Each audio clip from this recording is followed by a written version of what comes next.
কিন্তু ফৰ শিওৰ আপোনালোকে ফেল হ'ব, কিয়নো এইটো এইচএছ পৰীক্ষাত আপোনালোকৰ কোনো ধৰণৰ কম্পাৰ্টমেণ্টেল এক্সাম নাই। নমস্কাৰ, যিসকল কেণ্ডিডেটে এইবাৰ এইচএছ পৰীক্ষা দিছে তেওঁলোকে ইতিমধ্যে হয়তো গম পায়েই গৈছে 28 তাৰিখে আপোনালোকৰ ফাইনেল ৰিজাল্ট আহিব।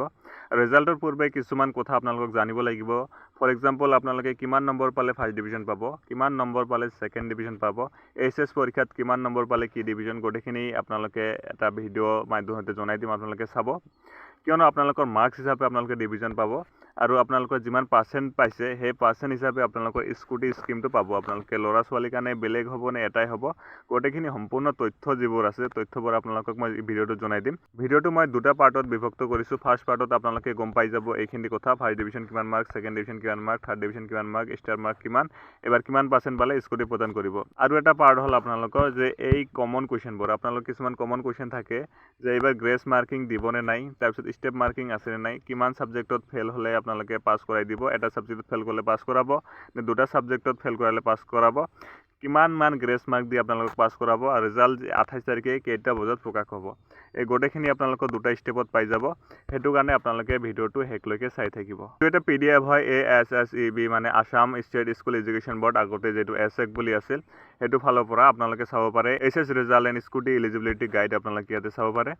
তাৰপিছতে আপোনালোকৰ যিটো একাডেমিক ডিভিজন ক্ৰাইটেৰিয়া মই আপোনালোকক এইবাৰ দেখাই দি আছোঁ। ডিভিজন ক্ৰাইটেৰিয়াটো এনেধৰণে, যদি আপোনালোকে ডিষ্টিংশ্যন মাৰ্ক পাব বিচাৰে তেনেহ'লে 85 এণ্ড এবভ, 85তকৈ ওপৰত পাব লাগিব, তেতিয়াহে আপোনালোকক ডিষ্টিংশ্যন পোৱা বুলি গণ্য কৰা হ'ব। আৰু এইটোৰ কাৰণে আপোনালোকক লাগিব 425 মাৰ্ক, আৰু মই যিবোৰ মাৰ্ক ক'ম সেই মাৰ্কবোৰ থাকিব আউট অফ 500ৰ ভিতৰত থাকিব। তাৰমানে 5টা ছাবজেক্ট থাকিব আপোনালোকৰ, 5টা ছাবজেক্টৰ ভিতৰত আউট অফ 500ৰ ভিতৰত যিমান মাৰ্ক থাকিব সেইটো কৈছোঁ। আৰু এটা ছাবজেক্ট যিটো থাকে ফ'ৰ্থ ছাবজেক্ট বুলি কোৱা হয়, সেই ফ'ৰ্থ ছাবজেক্টটো ইয়াতে এক্সক্লুড কৰা হৈছে, ফ'ৰ্থ ছাবজেক্টটোত ইয়াতে ধৰা হোৱা নাই।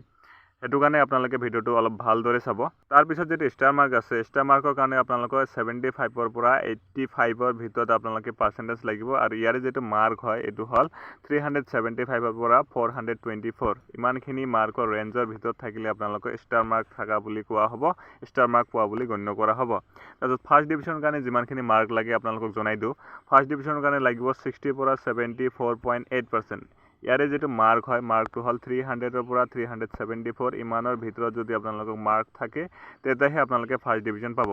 মই আপোনালোকক জনাই দিওঁ, এইবাৰ যিটো কপি চেকিং আছে, কপি চেকিংটো যোৱাবাৰৰ দৰেই হৈছে। পাৰিলে এইবাৰ অলপ ইজিয়ে হ'ব, ইজি টু মডাৰেট। আপোনালোকে ইয়াতে পেপাৰ চেকিঙৰ যিটো ষ্ট্ৰিক আছে, কিমান ষ্ট্ৰিকত কৰিছে পেপাৰ চেকিং সেইটো মই কৈ দিওঁ। ইজি টু মডাৰেট মানে ইমান মডাৰেটো নহয়, ইমান ইজিও নহয়, ইজি টু মডাৰেটৰ ভিতৰত আপোনালোকে পেপাৰটো এইবাৰ চেক কৰা হৈছে, ইমান হাৰ্ড দিয়া নাই। কিয়নো HSLC যিটো কেণ্ডিডেট আছে আপোনালোকে চাব পাৰিছে, অনলি 65% পাছিং পাৰ্চেণ্টেজ আছিল এইবাৰ, 65 বহুত কম হয়। আৰু আপোনালোকৰ যিটো হায়াৰ ছেকেণ্ডেৰী পাছিং পাৰ্চেণ্টেজ আছে এইটো এক্সপেক্টেড হ'ল আপোনালোকৰ 75% মান পাছ হ'ব লাগে, আৰু 25 মান ফেল হ'ব বুলি এটা আশা সেৱা বৰ্ডৰ ফালৰ পৰা জাননী দিয়া হৈছে। আপোনালোকে চাব পাৰে যিটো ছেকেণ্ড ডিভিজন আছে, ছেকেণ্ড ডিভিজনৰ কাৰণে কিমান মাৰ্ক লাগিব মই আপোনালোক জনাই দিওঁ। 45ৰ পৰা 59% লাগিব, যাৰ বাবে মাৰ্কছ যিটো হয় 225ৰ পৰা 299 মাৰ্কছ হয় ইয়াতে। তাৰপিছত যিটো থাৰ্ড ডিভিজন আছে, থাৰ্ড ডিভিজনৰ কাৰণে আপোনালোকক মাৰ্ক লাগিব 30ৰ পৰা 44.8%, আৰু ইয়াৰ কাৰণে যিটো মাৰ্ক হয় 150ৰ পৰা 224 মাৰ্কছ লাগিব, তেতিয়াহে আপোনালোকে থাৰ্ড ডিভিজন বুলি গণ্য কৰা হ'ব। আৰু 150তকৈ তলত যদি আপোনালোকে মাৰ্ক পায় তেতিয়াহ'লে আপোনালোকক ইয়াতে ফেল বুলি গণ্য কৰা হ'ব, আপোনালোকে ফেল হৈ যাব। 150তকৈ তলত মাৰ্ক যদি আনে আপোনালোকে ফেল হৈ যাব। কিন্তু ফৰ শিয়ৰ আপোনালোকে ফেল হ'ব, কিয়নো এইটো এইচএছ পৰীক্ষাত আপোনালোকৰ কোনো ধৰণৰ কম্পাৰ্টমেণ্টেল এক্সাম নাই। সেইটো কাৰণে আপোনালোকে এক্সাম দিব নোৱাৰিব, আকৌ এবাৰ এক্সাম দি পাছ কৰিব নোৱাৰিব। যদি আপোনালোকে যিকোনো এটা ছাবজেক্টত ফেল হয়, এপাৰ্ট ফ্ৰম আপোনালোকৰ যিটো লিটাৰেচাৰ ছাবজেক্ট আছে, এছামিছ আৰু ইংলিছ ক'ৰ, এছামিছ আৰু ইংলিছ ক'ৰৰ বাহিৰে বেলেগ যদি এটা ছাবজেক্টত ফেল হয় তেনেহ'লে আপোনালোকে একো নহ'ব, কাৰণ 5টা ছাবজেক্টত ইয়াত ধৰে, আৰু লাষ্টৰ যিটো ইলেক্টিভ ছাবজেক্ট থাকে এইটো ফ'ৰ্থ ছাবজেক্ট বুলি ধৰা হয়। কিন্তু আপোনালোকে এছামিছ বা ইংলিছত যদি ফেল কৰে তেনেহ'লে আপোনালোকে ডাইৰেক্টলি ফেল হৈ যাব, কিয়নো এই দুটা হ'ল লিটাৰেচাৰ ছাবজেক্ট। আহক এতিয়া আপোনালোকক মই জনাই দিওঁ, যিটো ভিডিঅ'টোৰ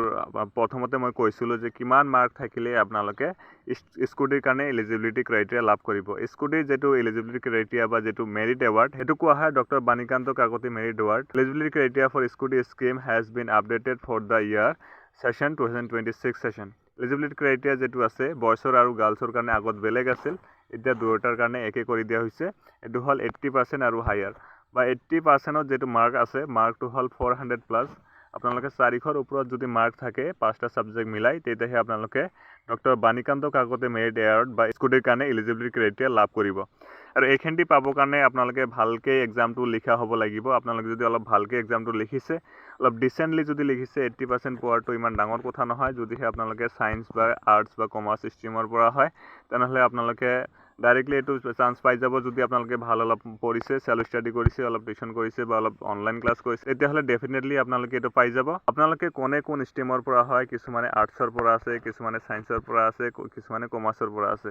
কোনে কি ষ্ট্ৰীমৰ পৰা হয় আপোনালোকে কমেন্টত নিশ্চয় জনাই দিব আৰু আপোনালোকক কি ভিডিও লাগে হাই সেকেন্ডাৰী পিছত কি কৰিলে ভাল হ'ব সেই বিষয় যদি জানিব বিচাৰে তেনেহলে নিশ্চয়কৈ আপোনালোকে কমেন্ট কৰি জনাব মই নিশ্চয় কমেন্টত ৰিপ্লাই দিবলৈ চেষ্টা কৰিম বা নতুনকৈ ভিডিও আপলোড কৰি আপোনালোকক জনাই দিম এতিয়া আহো ভিডিওটোৰ সেকেন্ড পাৰ্ট লৈ যেটো মই ভিডিওৰ প্ৰথমতে কৈছিলো যে কিমান নম্বৰ পালে আপোনালোকে গ্ৰেস মাৰ্ক দিব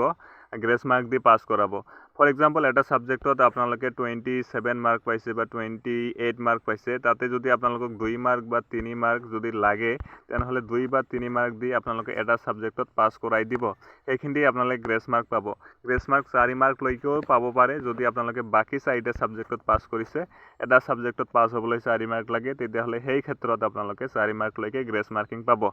আৰু এটা সাবজেক্টত ফেল হলে মই আপোনালোক কৈ দিছো যদি লিটাৰেচাৰ সাবজেক্ট নহয় পাস কৰাই দিব কিয়নো 5টা সাবজেক্ট লাগে আৰু এটা সাবজেক্ট ফোৰ্থত গুচি যায় কিন্তু দুটা সাবজেক্টত ফেল হলে আপোনালোকে ডাইৰেক্টলি ফেল হৈ যাব কিয়নো ইয়াতে কম্পাৰ্টমেন্টাল এক্সাম আপোনালোকে দিব নোৱাৰে আৰু 28 তাৰিখে যেতিয়া আপোনালোকৰ ৰিজাল্টটো দিয়ে ৰিজাল্টটো দিয়াৰ লগে লগে আপোনালোকে ডাইৰেক্ট এটা লিংক পাই যাব মোৰ WhatsApp চেনেলত যেটো লিংক আছে ডেসক্ৰিপচন বক্সত মই দি দিছো আপোনালোকে এবাৰ চেক আউট কৰিব পাৰে আপোনালোকে যদি ফলো নকৰে তে আপোনালোকে চেক আউট কৰিব পাৰে হেইটো চেনেলত মই ভিডিও প্ৰমোশন কৰি নাথাকো